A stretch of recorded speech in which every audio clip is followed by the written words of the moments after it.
Hello, everybody.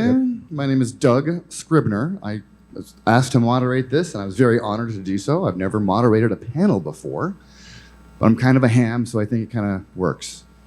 The panel is the future of Bitcoin, the next 10 years.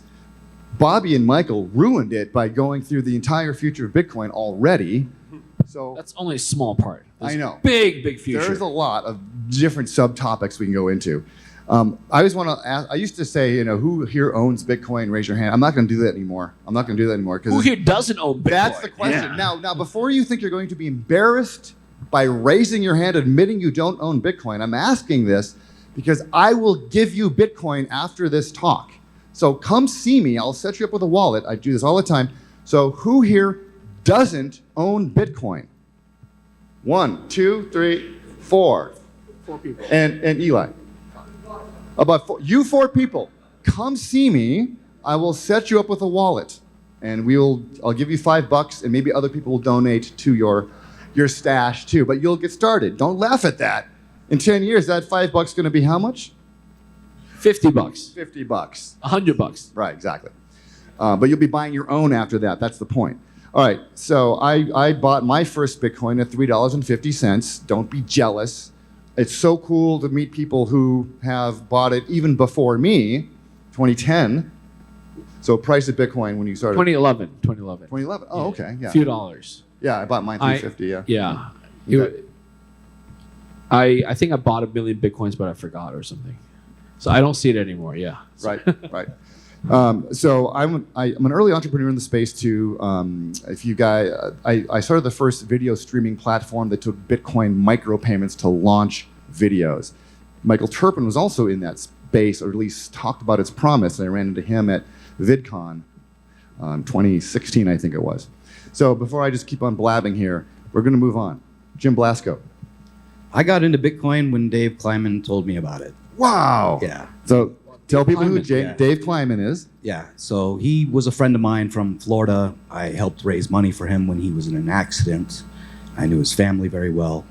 So he got me into Bitcoin mining. And at first I thought it was a Trojan horse. What year was it? 2010. Yeah. And Dave and I had played with some hacker programs in the back in the day called Sub 7, stuff like this. But he got me involved in it, and I was very careful. I was burning up laptop CPU mining and melting processors. And Bitcoin was very, it used a lot of resources on your computer, and it would render the computer basically useless. So I started building my own Bitcoin mining rigs, homebrew, taking people's PCs and putting them in crate computers and attaching big box fans to them. So kind of like the first mining rigs. And then, of course, we've gone to build blockchains for a lot of people, and I've been business partners with Michael Turpin since, I think, 2014. And Aspire is your current project. Yeah, Aspire is my current blockchain project. It runs on something called Gas Blockchain. Aspire is very similar to Counterparty. It allows people to build their own custom tokens and NFTs and assets, and it's the most cost-effective platform out there to do so with. Brian Santos, otherwise known as Santoshi, he's an OG too. Like came in just after I did. So in 2009, 2010, I was actually building poker AIs, so artificial intelligence for Texas Hold'em and a variety of different poker games. And one of my main programming buddies told me about Bitcoin in 2010, and there was a lot of things like Liberty Reserve at the time and Linden dollars, E-Gold, and most of it was a scam. So I dismissed it, and I said, no, this is a scam, man. And it was like, I don't know, like 50 cents at a time or something. And then a year passed by, and it was like the first big bump up. I think it's when Silk Road started really getting in the media. And I went back to my friend, and I was like, what the hell, man? This thing is still around? This funny money is still around? And he's like, Brian, you don't get it. You can mine it. So when he told me that, I kind of went into a deep dive. I think it was like a 3-month deep dive. I wasn't going out anywhere. I was in my room the entire time. It's called the rabbit hole. It's called being orange pilled as opposed to red pilled.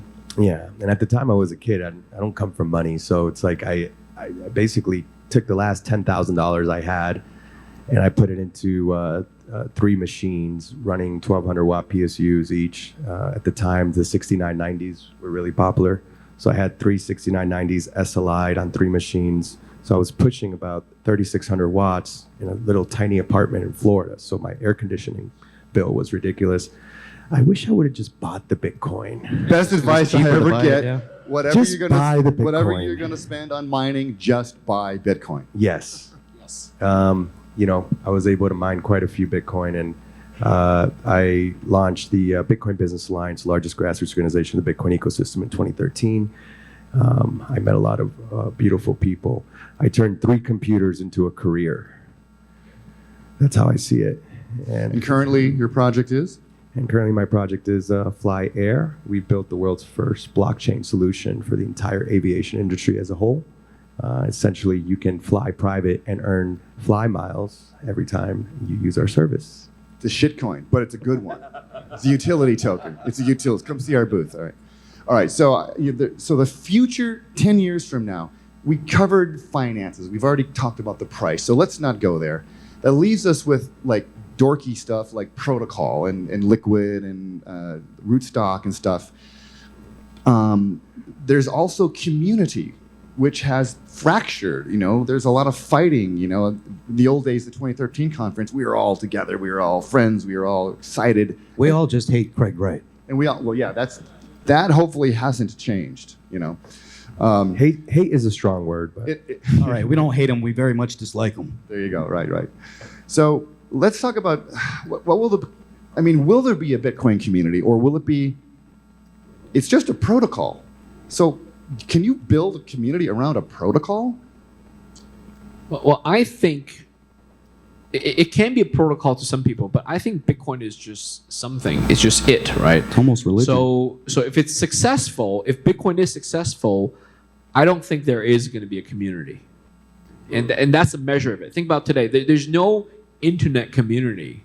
There's no smartphone users community. Is there a Gmail, or I'm sorry, is there Yeah, an there's no email email community, right? That's a great point. There's Yeah. no email community Is because there a video streaming community? The protocol. yeah, there's HTML5. only a community when it's so small that it's not mainstream. Once it's mainstream, No one right? knows they're using it. yeah. Back in the old days, there must be a community for people who went to college educated community. But these days, a lot of people have gone to college. There's no separation, segregation of that anymore. Yeah. It does start with community, you know, originally, like a blockchain. A blockchain is centralized when it's first started. It takes time to expand the nodes and get people to help you decentralize it. You know, it was important for Satoshi to walk away from Bitcoin to help add to that decentralization. I do think Ethereum kind of suffers from it because, you know, Vitalik is still the head of it.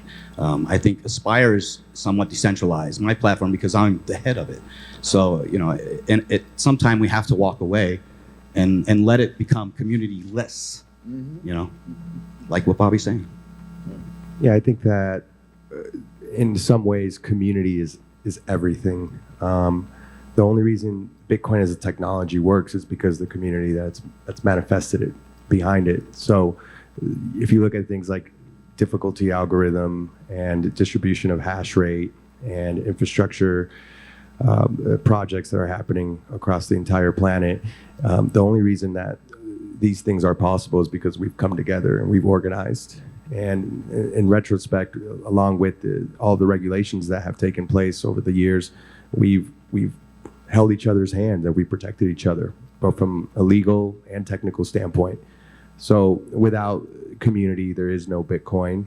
But to Bobby's point, the community might just become the norm, and it might become the whole world, and that's our goal. That's a good point, because we are all part of the email community, whether we use Gmail, Hotmail, AOL. That's right. So same thing. As a computer protocol, a lot of people don't realize that Bitcoin is just a computer protocol that lives on the internet like SMTP, POP3, HTML, FTP, you know, all those little dorky protocols.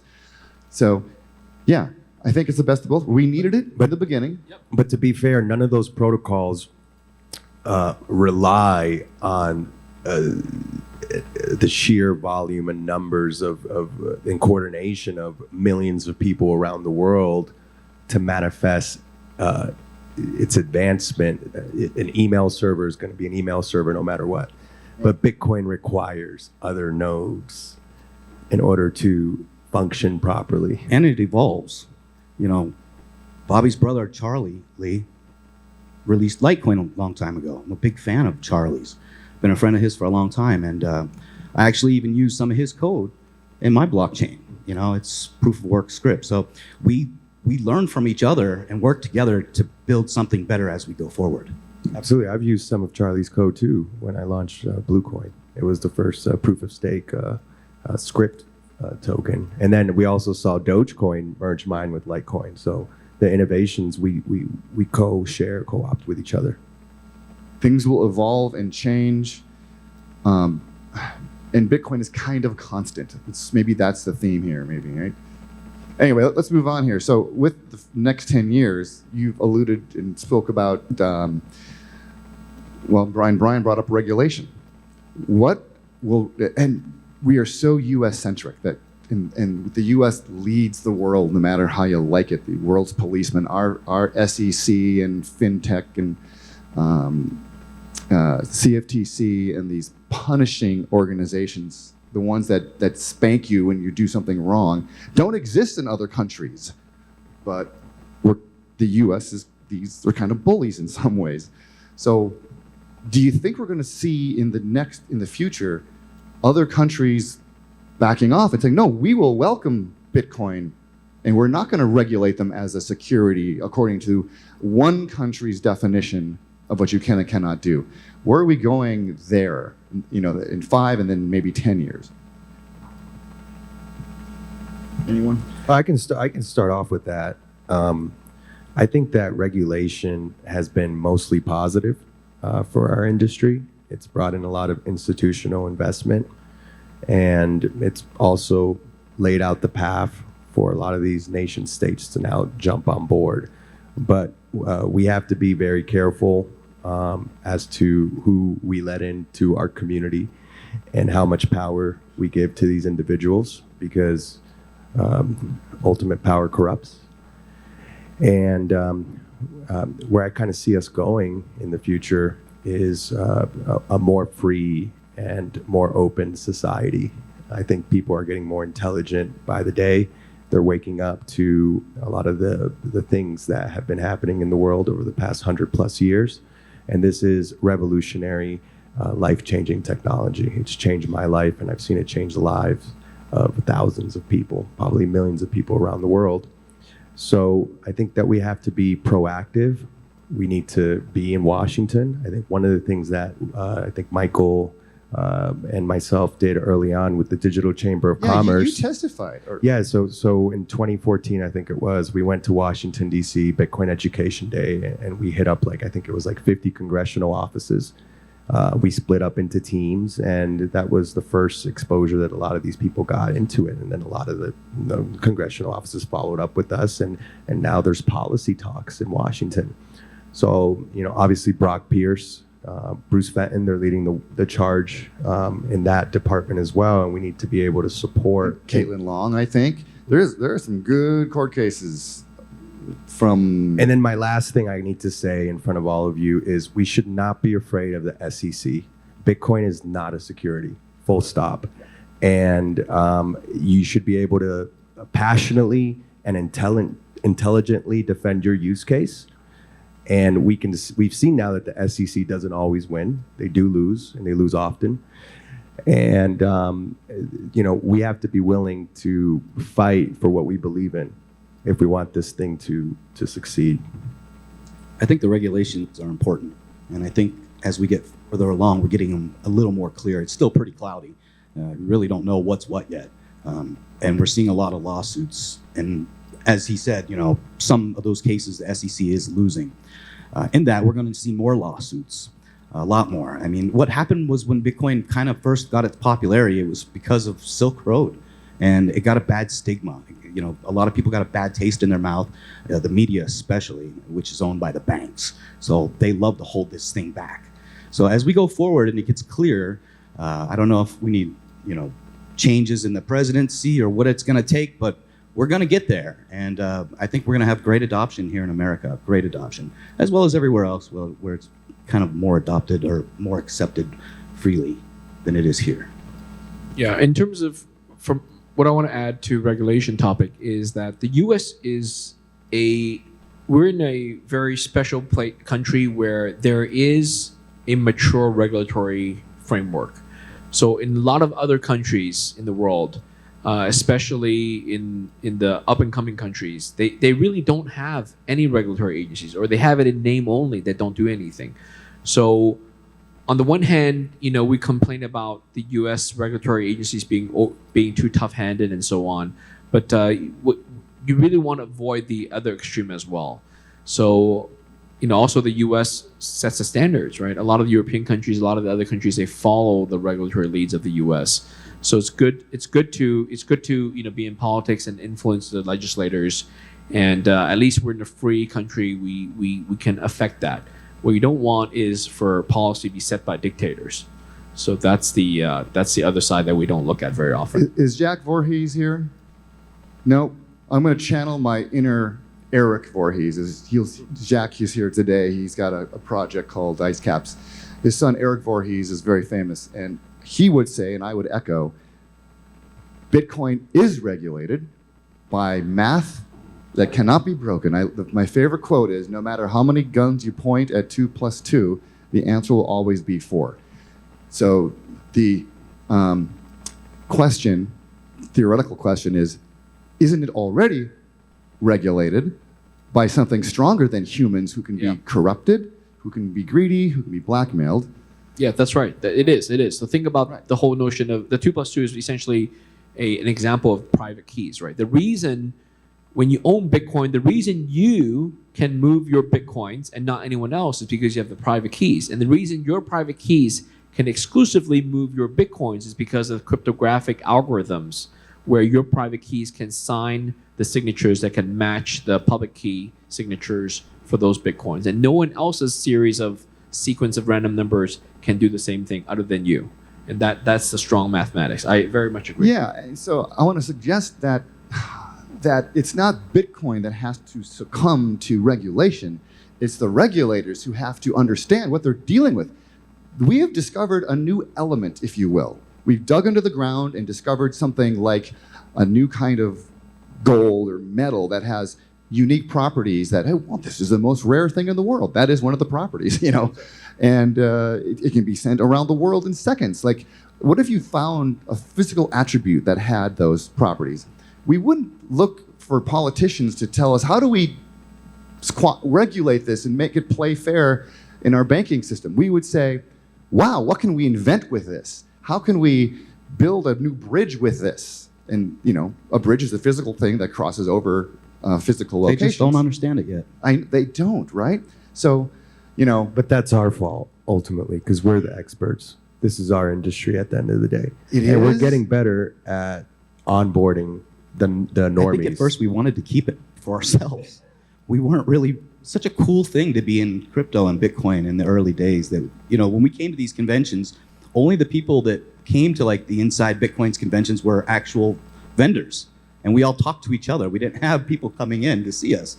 Like Michael said, they thought we were all crazy, Yeah, Miami Bitcoin Conference, 30,000 people, something like that, Yeah, 2 years in a row. Huge. Yeah, right. Yeah, we were the ones that got the Clevelander to start accepting Bitcoin on Miami Beach, and that started a whole revolution that's made Miami the -- 1 Bitcoin city in the country, to where the mayor has Right. Some politicians are catching on. Mayor Suarez in Miami, and there are others around the country. Well, who's Cynthia Lummis, or Lummis, I think it's pronounced, from Wyoming, who's a senator, U.S. senator. She is one of us, we would say, and maybe she will spread. Yeah, Caitlin Long's done a great thing over there. Yeah, she sure is, and she's fighting the SEC and pointing out the hypocrisy.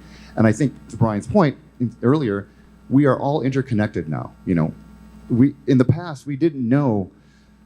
I'll give weather as an example, that there was a tornado in the small town of someplace in the middle of Iowa because that small town didn't exist 100 years ago or 150 years ago.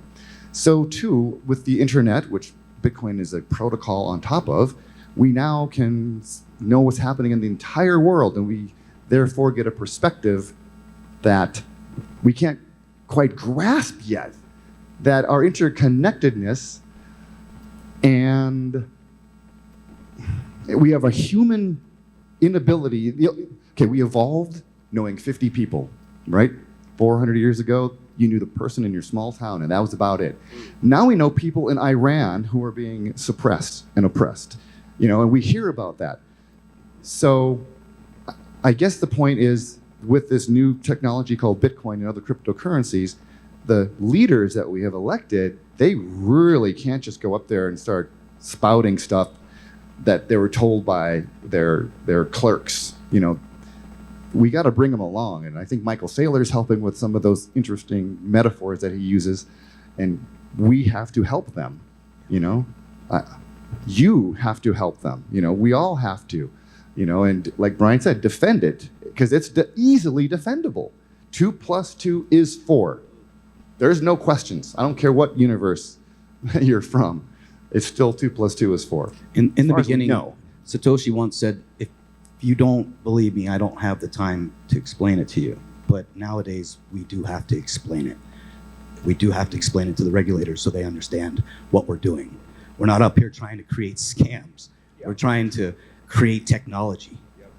Well, okay, there's a good topic we can jump into. I'm not sure how much time I have, so I'm just going to keep on throwing some topics. We got out 5 minutes back there. Oh, 5 minutes. Good. Well, this is a good one. So you want to talk about energy usage? And that's always one, because, well, what's going to happen in a year? Bitcoin uses so much energy.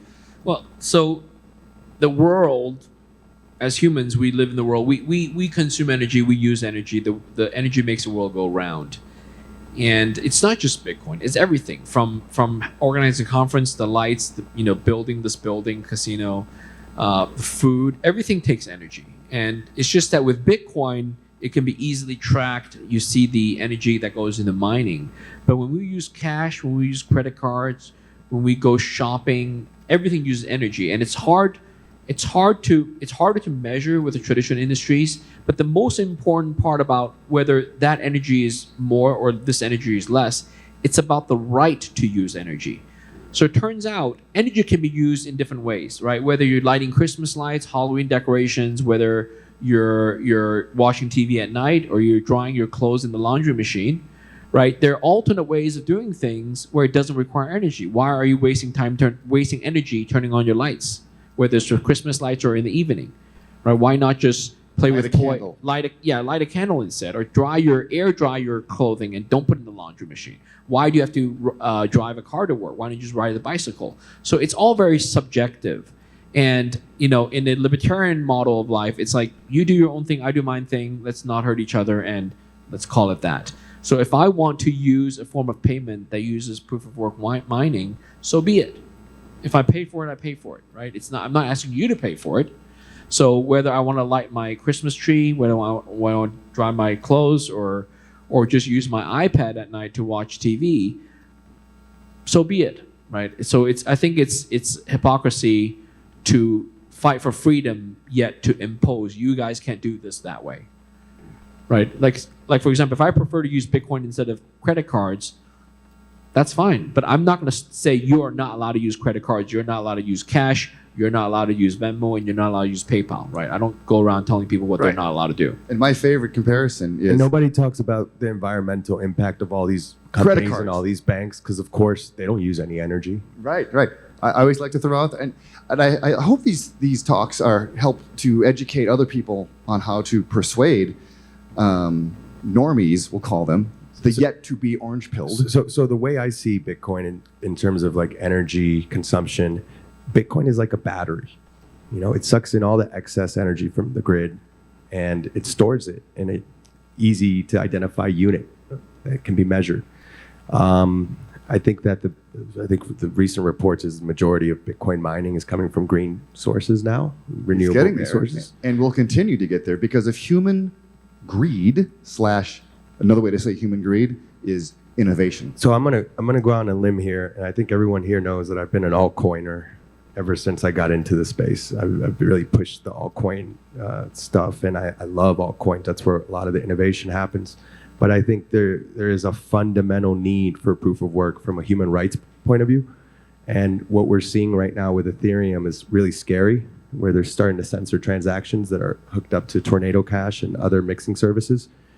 And a lot of Bitcoiners are, starting to say, "I told you so." We told you this was going to happen. And proof of stake is a beautiful system, not dogging it as a technology. But at the end of the day, when it comes to what's the purest, what's the most secure, what's the most uncorruptible, it is Bitcoin. Well, and proof of work, Proof of work. Yeah, and like we use that on Gasp, our blockchain, because it is proof of work. But we're extremely green. We don't need the carbon. We don't need the carbon print that Bitcoin leaves. So again, it's technology that gets better as we go on. We're learning how to do things a little better each year. Right. And so as we tick down our time here together, ask yourself and ask the naysayers about Bitcoin uses so much energy. How much energy does it take to swipe a credit card and follow the path? It's got to go to a massive server that's held by Visa, MasterCard, Discover, American Express.